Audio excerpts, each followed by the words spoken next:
예수께서 무리를 보시고 산에 올라가 앉으시니 제자들이 나온지라.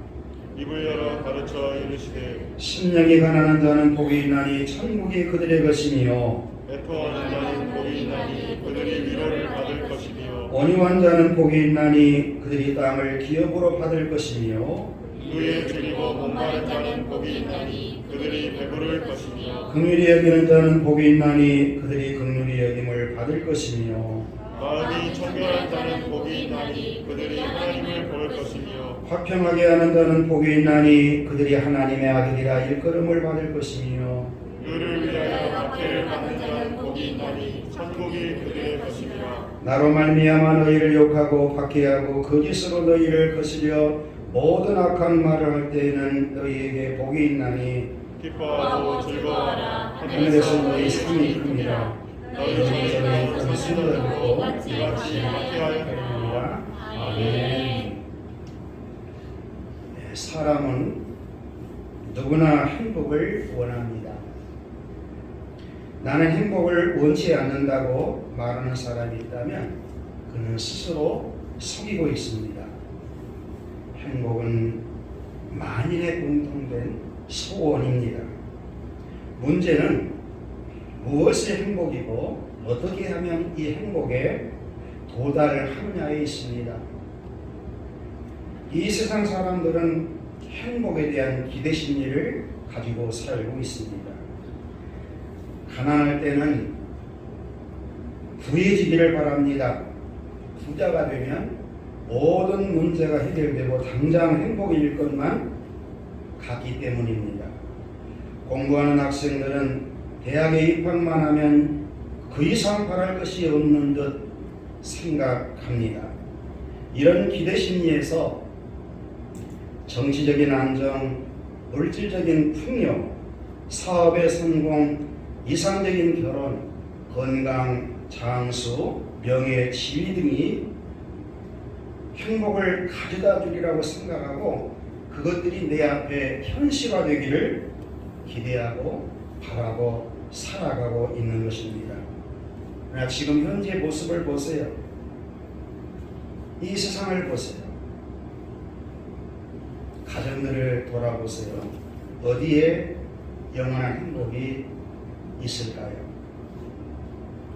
분명한 것은 참 행복이 어떤 환경이나 여건에서 찾아지는 것이 아니라는 사실입니다. 진정한 행복은 먼저 행복한 인간이 되는 데서부터 시작된다는 것을 잊어서는 안 됩니다. 프랑스인 장도미니크 보베라는 사람이 쓴 잠수복과 나비라는 책이 있습니다. 손이 아니라 눈으로 썼습니다. 저자는 43살 때 갑자기 쓰러져 혼수 상태에 빠집니다. 이후 회복은 됐지만 왼쪽 눈 외에는 모든 몸이 마비가 됩니다.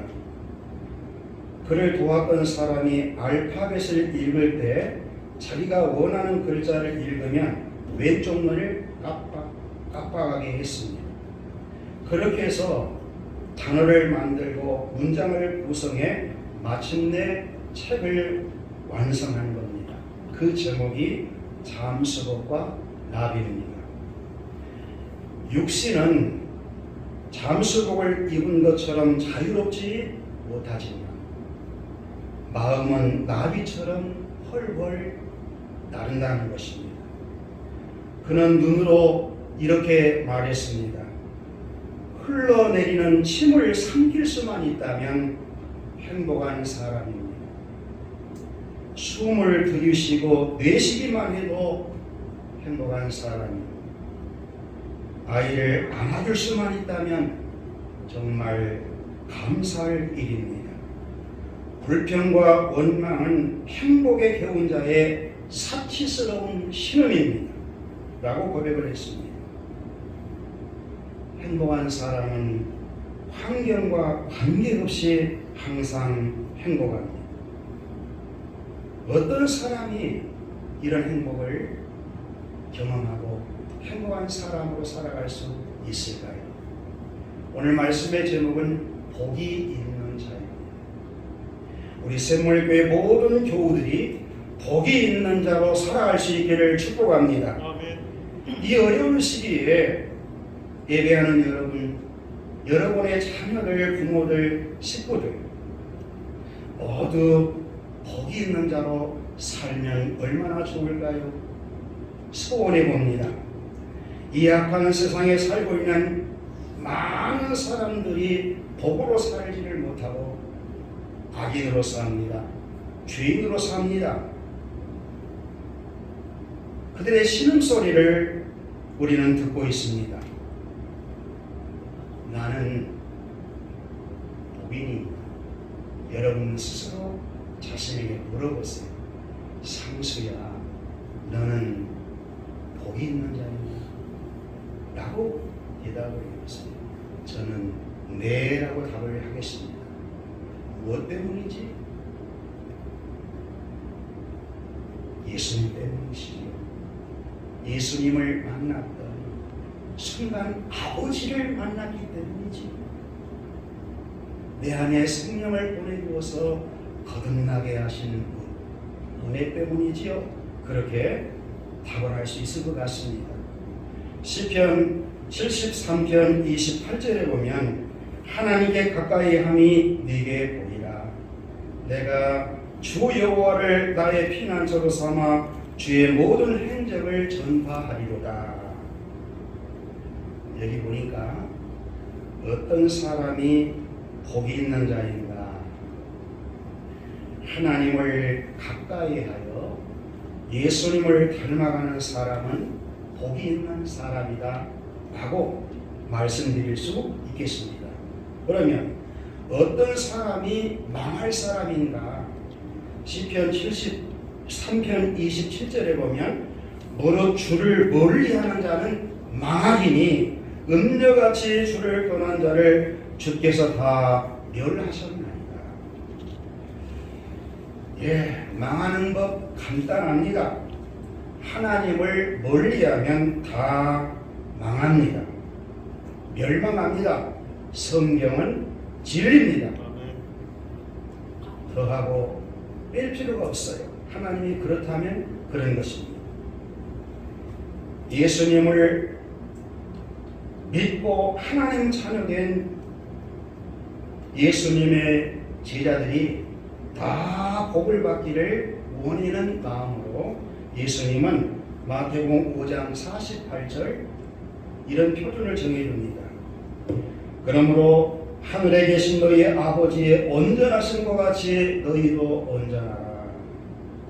예수님은 제자들에게 산상수훈에서 신앙생활의 목표를 높게 설정해 주었습니다. 거기에는 깊으신 뜻이 있습니다. 자녀는 부모를 닮듯이 하나님의 자녀들이 하나님 아버지를 닮아가야 된다는 것입니다. 거기에는 복과 관계가 있습니다. 우리의 행복과 관계가 있습니다. 하나님의 비전과 관계가 있습니다. 아버지의 온전하심과 같이 온전해지려면 하나님의 형상이신 예수님을 닮으면 되는 것입니다. 예수님을 닮아갈수록 하나님을 가까이 하게 되니 복이 있는 자, 행복한 자로 살게 된다는 것입니다. 하나님께 가까이 갈수록 죄와 멀어집니다. 여러분, 죄는 복과 은혜와 평강을 받아서 누리오지를 못하게 방해하는 것입니다. 죄는 마귀가 사용하는 도구입니다. 죄의 결과는 언제나 사망입니다. 죄와 가까이 하는 사람은 복 있는 자가 될 수 없습니다. 죄인은, 악인은 망하게 되기 때문입니다. 죄의 싹은 언제나 사망이기 때문에 하나님은 죄를 멀리하고 하나님을 가까이 하라, 그렇게 교훈해 주신 겁니다. 우리 지난 시간 민수기 6장 21절부터 27절의 말씀을 통해서 나실인의 성별 규례를 말씀하시고 여호와 하나님이 모세에게 아론과 그 아들들인 제사장에게 내 백성에게 이렇게 축복하라, 그리하면 내가 복을 주리라는 말씀을 들었습니다. 그때 여호와 하나님은 어떤 하나님이시겠을까요? 복 주기를 원하시는 하나님, 지켜주시기를 원하시는 하나님, 은혜 주시기를 원하시는 하나님, 평강 주시기를 원하시는 하나님. 그렇구나. 여호와 하나님은 복을 주시고 우리의 생활을 지켜주시기를 원하시는 하나님, 은혜를 주시고 평강 가운데 살게 하시는 하나님, 그런 하나님이 나의 하나님이시라면 여러분은 복을 받아야 되고 생활에 도움을 받아야 되고 여러분은 은혜 받고 평강 가운데 살아야 되는 것입니다. 어떻습니까? 복을 받고 있습니까? 이 앞전 시간에 말씀의 제목은 복을 주시기를 원하시는 하나님, 그 하나님으로부터 복을 받아야 복 있는 자가 되는 것입니다. 성경에 보면 아담을 창조해 놓으시고 하나님의 형상대로 지어 놓으신 아담에게 복을 주시며 가라사대 하면서 복의 내용을 말씀합니다. 언약의 내용이 복인 것이죠. 자손 번창하라, 땅을 정복하라, 다스리라. 하나님이 아담에게 언약으로 주신 것이 복입니다. 나라를 주겠다고 하십니다. 노아의 심판 이후에 창세기 9장에 보면 또 복을 약속합니다. 노아에게 언약이 복이 되는 것입니다. 빼앗기 복입니다. 하나님이 약속인 복은 나라입니다. 아브라함에게 큰 민족을 이루어주겠다.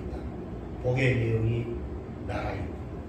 이삭에게, 야곱에게 계승해 주시는 복이 나라입니다. 모세에게, 다윗에게, 에레미야 33장에 보면 새 언약, 그 내용을 보면 여호와 하나님은 하나님의 택한 백성들에게 복 주시기를 참 원하십니다.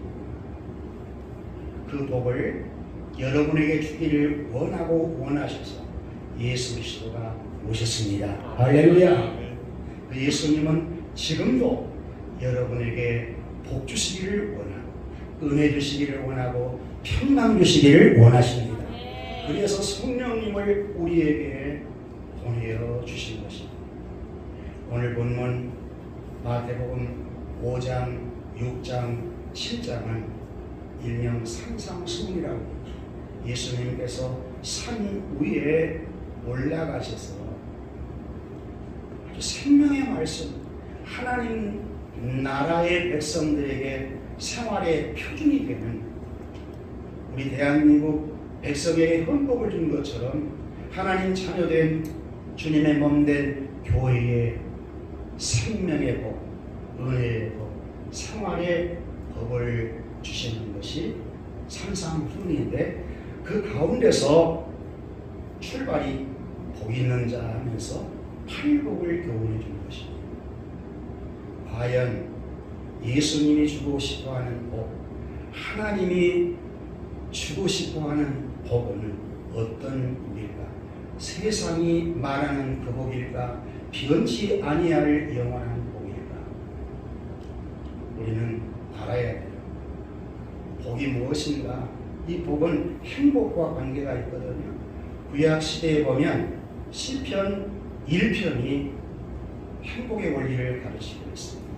복 있는 자는 하면서 악인의 때를 좇지 않는 것이다. 죄인의 길에 서지 않는 것이라 오만한 자리에 앉지 않는 것이다. 복이 있는 자는 이 죄를 해결하는 것이구나. 이 죄 문제가 해결되어지지 아니한다면 이 복을 받아 누릴 수 없는 것이구나. 반드시 죄가 해결되어야 복임이 될 수 있는구나. 여호와의 율법을 즐거워하고 그 율법을 쥐하러 묵상하는 자다. 이는 시냇가에 심은 나무가 계절을 따라 열매를 맺고 이파리가 마르지 아니함 같으리니 그 행하는 행사가 다 형통하리로다. 복임이 의인입니다. 의인이 복입니다.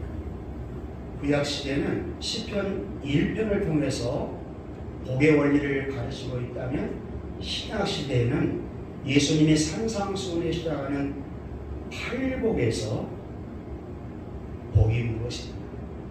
사랑하는 여러분들이 복인이 되어서 누리고 살아야 될 행복이 무엇인가를 가르치고 있다는 것입니다.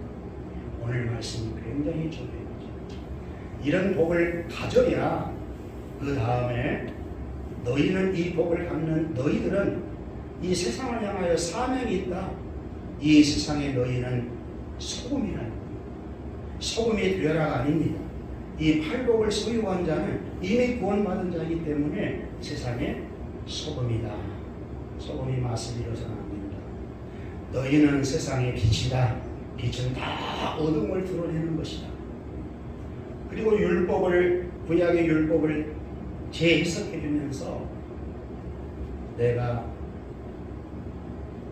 모세의 율법과 선지서의 말을 다 해야 되고 온 것이 아니라 완성시키기 왔다 하고 주님이 율법과 선지의 모든 내용을 이루어 오신 분이시구나.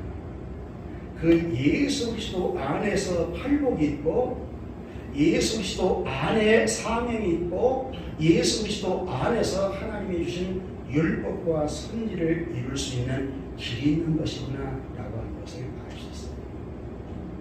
오늘 팔복이 얼마나 중요한지 몰라요. 여러분들이 정말 제자인가 아니면 무리인가 오늘 본문 1절부터 2절을 통해서 한번 자신을 돌아볼 수 있기를 바랍니다.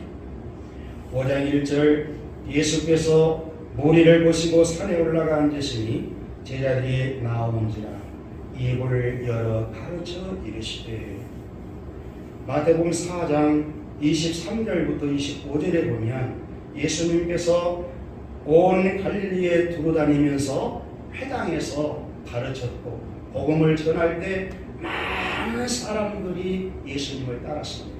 왜? 병으로부터 고침받고 귀신으로부터 축사가 되고 놀라운 기적을 맛보았기 때문입니다. 많은 사람들이 예수님을 따르는데 예수님은 그 많은 무리에게 관심 있는 것이 아니고 제자들에게 관심이 있어요. 그래서 예수님이 따로 조금 무리를 피해서 산 위에 올라간 것입니다. 산 위에 올라간 자는 제자들, 필요 목적을 채웠다고 내려간 자는 무리들. 여러분, 나는 제자인가 무리인가?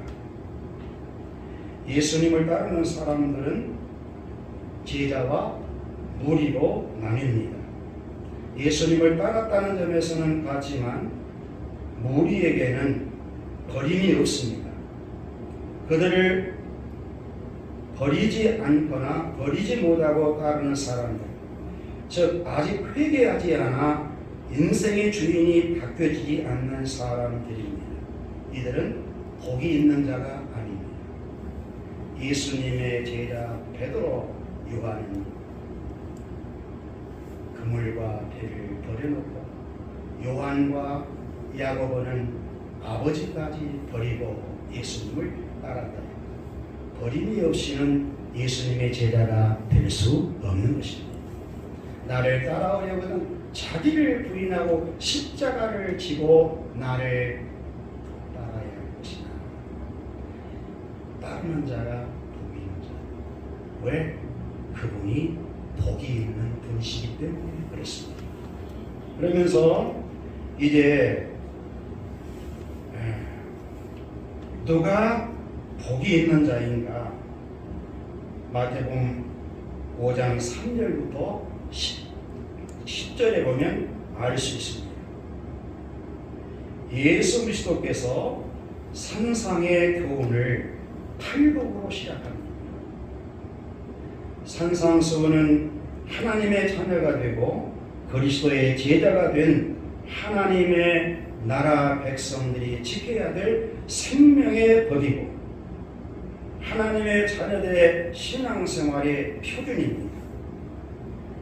주님의 시기요, 주님의 법이요, 주님의 뜻이 산상수훈에 담겨져 있는데 예수님이 말씀하신 팔복을 소유한 분이 복이 있는 자입니다. 그렇다면 이 팔복을 소유하신 분이 과연 있는가? 팔복을 갖고 이 땅에 사는 사람이 있을까? 없어요. 이 복을 갖고 이 땅에 오신 분이 예수 그리스도십니다. 이분이 복의 근원이십니다. 그분을 통해서 이 복은 흘러가게 되어 있습니다.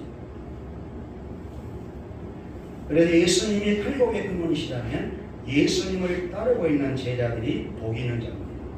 이들은 이미 구원을 받은 자예요. 이 팔복을 행해야 구원받는 것이 아니라 이미 예수님을 인격적으로 받아들여서 주님을 모시고 있는 자들입니다. 이런 자가 복이 있는 자입니다.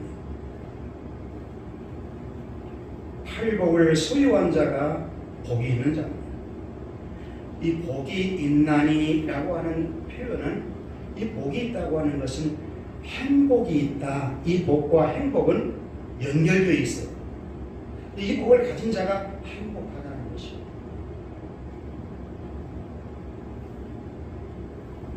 예수님이 가르치신 팔복은 이 세상에서 무엇을 소유하거나 성공해서 얻어지는 것이 아닙니다. 예수님을 주인으로 모실 때 주인 되신 예수님의 마음의 팔복이 나에게 잉태되어 복 있는 존재로 변화되게 하는 행복인 것입니다. 그러면 팔복의 내용을 살펴보십시오. 첫째, 이 팔복은 순서가 있어요. 밑에서부터 점점 위로 올라가는 복의 차원이 있는 것입니다. 예수님의 인격에 차원이 있는 복의 단계가 있는 것입니다. 3절 심령이 가난한 자는 복이 있나니.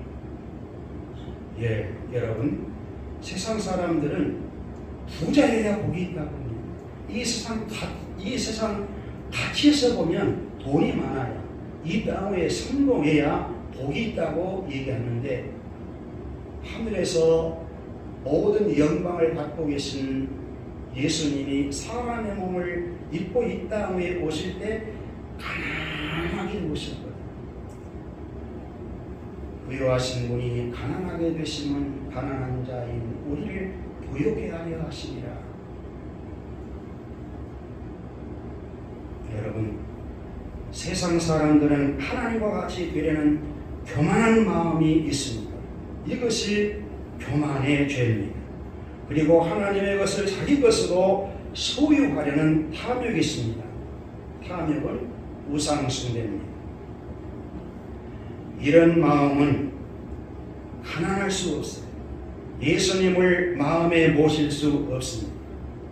마음이 가난해야 예수님을 모셔드릴 수 있는데, 자기의 부족함과 전적 부패 타락에서 교만죄와 탐심에 대해서 벗어날 수 없는 무능력을 인식하는 마음의 상태가 가난한 마음인 것입니다. 오직 주님 아니면 안 됩니다. 주님 아니면 나는 구원이 불가능합니다. 나는 주님이 절대로 필요합니다.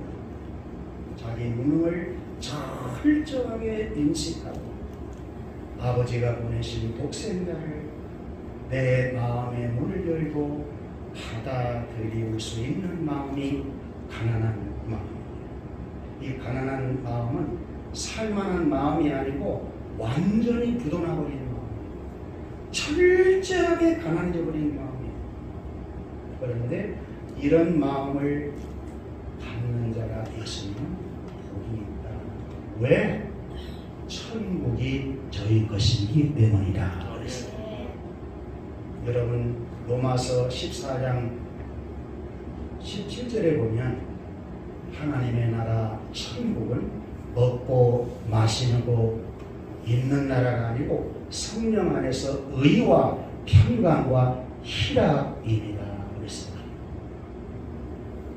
예수님을 모시고 내 마음속에 천국이 임하게 되면 의가 내 마음속에 있게 돼요.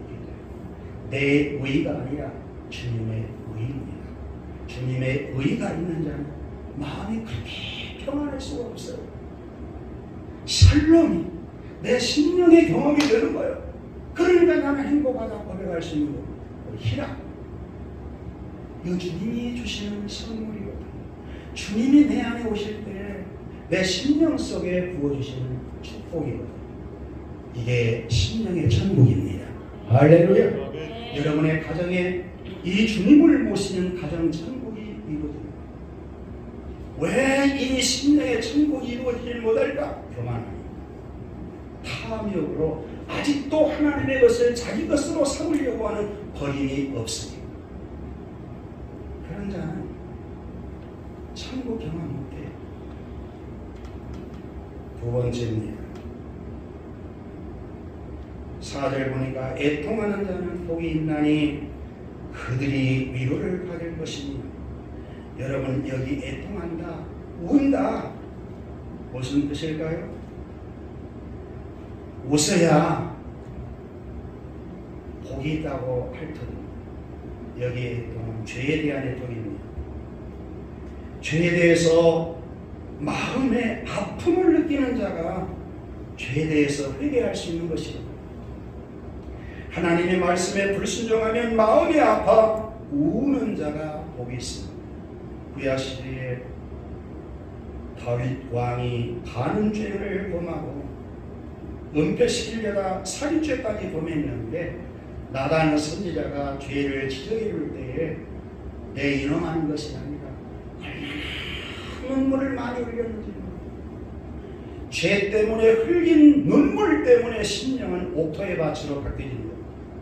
강팍한 길가의 밭이 돌짝밭이 가시떨기 밭이 옥토의 밭으로 바뀌어집니다. 가난한 심령 속에 주님이 찾아오셔서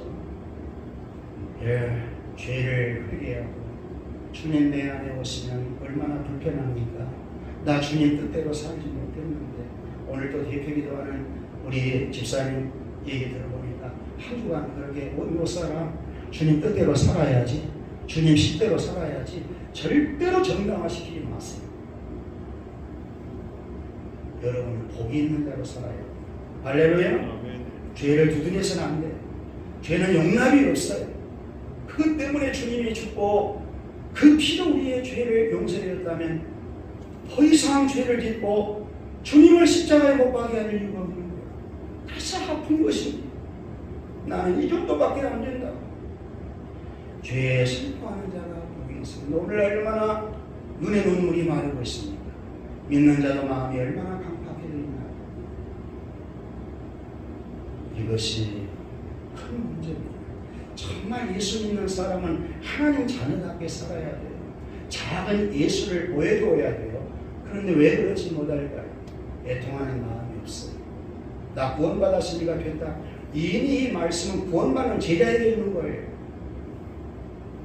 여러분들에게 주는 말씀, 여러분의 아버지가 온전하신 것 같이 온전해 가도록 해주기 위해서.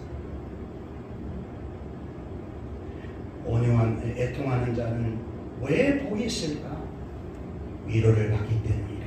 여러분 너무너무 고통스럽고 아플 때 사람이 위로해줘도 때로는 위로가 될 때가 있거든. 내 하나님이 위로해 주신다. 할렐루야. 네. 이보다 더 큰 복이 어디 있을까요? 애통하는 자는 하나님의 위로를 받기 때문에 복이 있다. 그렇게 말씀하신 거예요. 세 번째, 온유하는 자는 복이 있나니 그랬습니다. 온유는 예수님의 마음입니다. 부드러운, 친절한, 많은 사람을 용서하고 받을 수 있는 넉넉한 마음입니다. 이 세상은 강한 자가 성공한다고 가르칩니다. 그래서 자기를 강화시키고 성공시키기 위해서 자기를 발견합니다. 그래서 자기 자랑이 얼마나 대단합니다. 그러나 강한 사람이 땅을 기업으로 오래 누릴 수는 없어요. 강한 것은 반드시 부러집니다. 자기를 강화시키면 반드시 빨리 망합니다. 온유한 자가 땅을 기업으로 받을 수 있어요. 짐승 가운데서도 온유한 자가 오래 살아요. 강한 자는 빨리 죽습니다. 수명이 짧아요. 예수님은 온유하신 분입니다. 할렐루야. 천국을 가지시고 이 땅에 있는 것도 온유하신 그분이 주신다는 거예요. 이 기업이라고 하는 것은 여러분에게는 천국입니다. 영원한 천국. 그런데 여러분이 이 땅에 살아가는 과정 속에도 기업이 있어야 돼요. 여러분 자녀를 키워내려면 기업이 있어야 돼요. 땅의 기업도 온유해야 그 기업을 누린다는 거예요. 온유하는 여러분 되시기를 축복합니다. 왜 온유한 자가 복이 있냐? 땅을 기업으로 얻을 것이기 때문에. 누가 기업을 주시느냐? 복을 주시는 분은 여호와이십니다. 그리고 네 번째, 의에 줄이고 목마른 자는 복이 있나니 그랬습니다.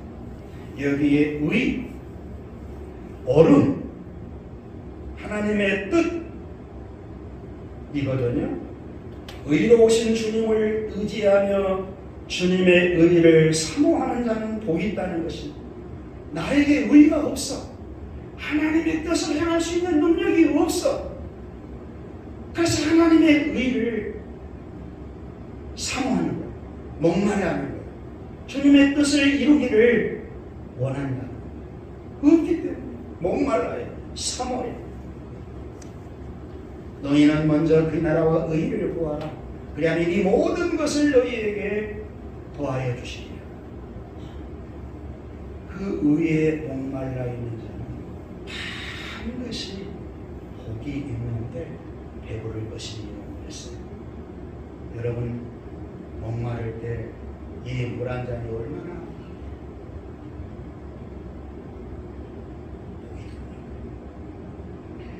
배부를 것이며 영적인 복이 채워진다는 거예요. 하나님의 은혜가 채워집니다. 하나님의 축복이 채워집니다. 할렐루야. 아멘을 하면 흐리하든가 안을 하면 바르든가. 예. 그리고 다섯 번째는 7절 보니까 긍휼히 여기는 자는 복이 있나니 그들의 긍휼을 받을 것입니다. 긍휼은 하나님의 마음입니다. 예수님의 마음입니다. 모든 인간에게는 긍휼을 베푸는 마음은 없어요. 다 자기 중심이니까. 그런데 하나님은 죄는 미워하시되 죄인을 긍휼히 여길 줄 몰라요. 나 같은 놈을 긍휼히 여겨줬다는 걸 보면 긍휼히 여기시는 하나님을 그 주님을 믿고 하나님을 만나고 보니까 나도 어느 때부터 죄에 대해서는 싫어도 저 사람 죄에 대해서는 미워도 그 사람에 대해서는 품고 싶은 넉넉한 마음이 생겨지는 것입니다. 불쌍히 여기는 마음이 생겨요. 이 불쌍히 여기는 마음이 있어야 전도도 되고 할렐루야. 그 사람을 축복해 줄 수 있는 긍휼히 여기는 마음. 이 마음이 대단히 복이 있는 자의 마음이라는 거예요. 여러분의 마음이 긍휼히 여기는 마음이 있기를 축복합니다. 아멘. 그리고 이 말씀을 들을 때 그러면 옳고 그름을 어떻게 해야 되느냐? 성경은 분명히 얘기하죠. 옳은 것은 옳다 해야 된다. 아닌 것은 아니라고 분명히 해야 되지만 그것을 지나서 그 사람을 정죄하거나 판단하거나 그것은 악이다. 그래서는 안 된다. 할렐루야. 사람에 대해서는 그냥 품어줘야 한다. 그래야 그 사람을 살릴 수 있는 것이다. 이 세상에 여러분을 긍휼히 여기는 사람 없어요. 여러분 다 못되기를 바라고, 여러분 받기를 원하고, 여러분보다 다 세상 사람들이 잘 되기를 원하기 때문에 긍휼히 여기는 마음 없어요. 그런데 주님의 몸된 교회 안에 오면 이상스럽게 불쌍히 여겨주고 섬겨주고 싶고 사랑하고 싶고 할렐루야. 주님의 마음, 이게 복입니다. 그리고 여섯 번째, 마음이 청결한 자는 복이 있나니. 여기 마음이 청결하다고 하는 것은 깨끗한 거 들어있지만 성결, 거룩한 마음, 우리 인간에게 근본적으로 있는 마음이 아니거든요. 주님이 오셔서 내 마음을 성결하게 하면 하나님이 보여요. 왜 그렇게 해야 되느냐? 왜 성결한 삶을 살아야 되느냐? 왜 죄와 무관한 삶을 살아야 되느냐? 왜 주님을 닮아가야 되느냐? 하나님의 임재를 경험하고 볼 것이니요, 하나님을 볼 것이니요. 하나님은 영이신데 어떻게 보아요? 육안으로는 못 봐요. 여러분의 영이, 여러분의 마음이 영적인 하나님을 경험하는 것. 예수님은 내가 세상 끝날까지 너희와 항상 함께 있으리라. 할렐루야. 그분은 예수 자기 백성들을 저희 교회에서 구원할 자는 자기 백성들과 영원토록 함께 하리라. 할렐루야. 임마누엘. 이 임마누엘 하신 하나님을 경험하는, 특별한 날만 경험하는 것이 아니고 이 분이 일상을 지켜주어야 내가 하루 24시간 이 생활할 수 있다고 하는 것을 알아요. 그래서 그 하나님을 항상 임재의식을 갖고 하나님을 만나고 하나님과 엔조이하는 이런 사람은 정말 복이 있는 사람이죠. 하나님을 가까이 하고 사는 사람. 여덟 번째, 화평케 하는 자는 복이 있나니. 일곱 번째입니다. 9절. 화평케 하는 자는 복이 있나니. 여러분, 화평하게 하는 자는 하나님과 영적인 교제가 좋아져야 되는 거거든요. 인간 관계가 좋아져야 평화가 오거든요. 이 세상은 이 샬롬이 없어요. 예수님이 십자가에 못 박혀 죽으심으로 하나님과 우리 사이를 화목하게 해주셨다. 그분은 화목 제물이 되어짐으로 하나님과 우리 사이를 화목하게 하셨습니다. 할렐루야. 아버지와 자녀의 관계, 너와 나의 관계를 한 몸의 관계, 우리를 피스메이커로 만들어 주셨습니다. 이 세상에는 피스메이커가 없어요. 피스메이커로 오신 분이 예수이십니다. 이분만이 진정한 샬롬을 줄 수 있는데, 이 피스메이커가 왜 되면 좋으냐? 항상 평안을 줍니다. 예수님은 부활하시고 난 이후에 실패한 제자들에게 찾아가서 너희에게 평안이 있습니다. 이 세상이 줄 수 없는 그 평안을 갖는 분이 복 있는 자한테, 이런 분이 이 땅에 살아가면서 평안을 준다. 지금 이 세상은 몸살하지 않고 있어요. 저 러시아와 우크라이나 전쟁은 그 두 나라만의 전쟁이 아니고 세계적 전쟁입니다. 이것 때문에 경제가 곤두박질 치고 얼마나 전 세계인들이 그 나라만 힘드니까 다 있는 거죠. 여러분, 어느 곳에 가든지 다툼이 있어요. 여러분의 신령의 갈등이 있고, 여러분의 가정에도 갈등이 있고, 부모와 자식 사이, 여러분의 학교에 가면 또 순위가 결정되니까 거기에서도 싸움을 해야 돼. 직장에 가면 승진을 해야 됩니다. 여러분 다툼이 없는 곳이 어디 있어요? 없어요. 그런데 주님의 몸된 교회 안에 오면 할렐루야 샬롬. 옆 사람 손들과 축복해 주세요. 샬롬. 평안하세요. 평안하세요. 할렐루야. 평안하세요. 여호와께서 그렇게 주고 싶은 은혜와 평강 받아라 받으셔야죠. 할렐루야. 여러분 피스메이커가 왜 복이 있냐? 하나님의 아들이라 일컬음을 받을 것이며 인정입니다. 저 세상 사람들이 인정해줘. 다툼 있는 곳에 그 사람이 오면 이상하니 다툼이 끝나. 아주 상황이 안 좋은데 분위기가 안 좋은데 어떤 분이 딱 오면 이상하니 분위기가 잔잔하고 천국이나. 여러분들이 이 세상에 이 팔복을 갖고 사는 것이 소금이고 빛으로 사는 것이다. 근데 이 팔복이 없으면 소금으로 못 살아요. 빛으로 살 수가 없어요. 그러니까 굉장히 중요한 거예요.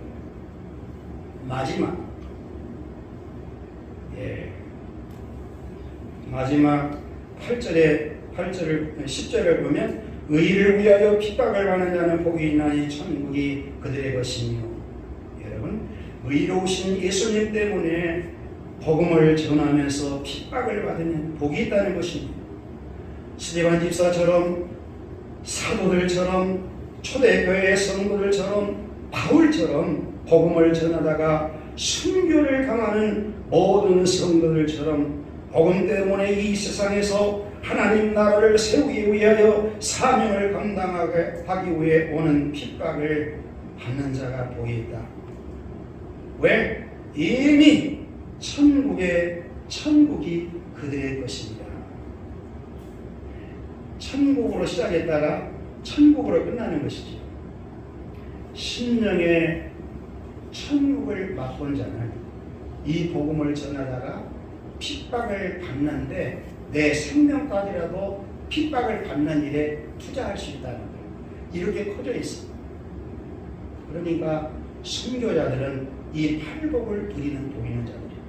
스데반 집사님이 돌로 순교를 당할 때 얼굴이 천사였다고 했어요. 천사와 같이 빛났다고 했어요. 마지막입니다. 복 있는 자도 핍박을 받고 복 있는 자는 핍박도 상으로 여긴다. 11절부터 12절의 말씀이거든요. 나로 말미암아 너희를 욕하고 박해하고 거짓으로 너희를 거스려 모든 악한 말을 할 때에 너희에게 복이 있나니 기뻐하고 즐거워하라. 하늘에서 너희 상이 크니라. 너희 전에 있던 선지자들도 이같이 박해하였느니라. 이런 팔복을 소유하면 여러분 박해도 없고 고난도 받지 않고 그렇게 살면 얼마나 좋을까? 라고 하는 생각을 할지 몰라도 아니라는 거예요.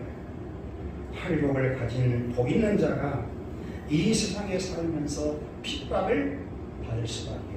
이 세상은 예수를 거절했어요. 십자가에 못 박혀 죽여버렸어요. 그 예수님을 옳다고 사는 사람이 미운 거예요, 세상. 여러분들이 미워. 교회가 미운 것이에요. 근데 여러분, 복 있는 자는 내가 행복한데 나를 복 있는 자로 만들어주신 예수님이 진리이신데, 그분만이 구원자이신데, 그분만이 천국 가게 하는 유일하신 생명해 주시는데 그분을 내가 만나고 다룰 수 있어요? 그분을 자랑하는 거죠.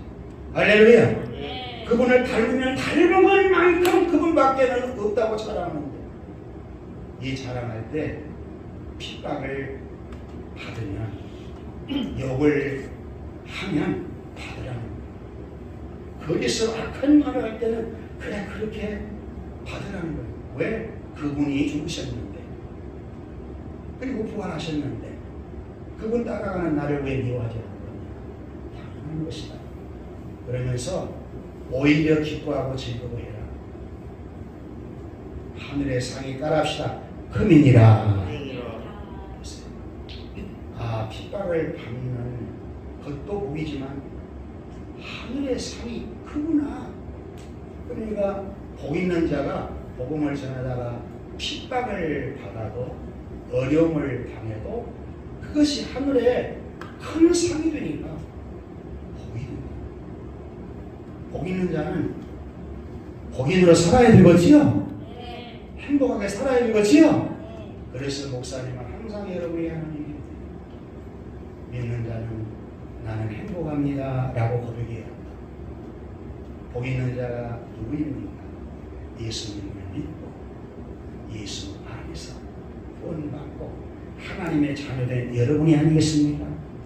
무리로 살지 않고 그리스도의 제자로서 주님을 닮아가는 삶이 나를 행복하게 하는 삶입니다. 주님의 사명을 감당하다 핍박을 받는다 할지라도 그 핍박마저 하늘의 복이 되니 그렇게 살고 싶지 않으세요? 그래서 올해는 하나님 자녀된 우리가 복 있는 자이니까 예수님 많이 닮아서 주님이 원하시는 저 신앙의 표준, 우리 주 예수 그리스도가 표준을 세워주신 하나님 아버지의 온전하심까지 도달해 갈 수 있도록 표준을 정해놓고 예수님 많이 닮아가는 여러분 될 수 있기를 축복합니다. 옆 사람 보고 고백합시다. 복 있는 자로 삽시다. 행복한 자로 삽시다. 할렐루야 할렐루야.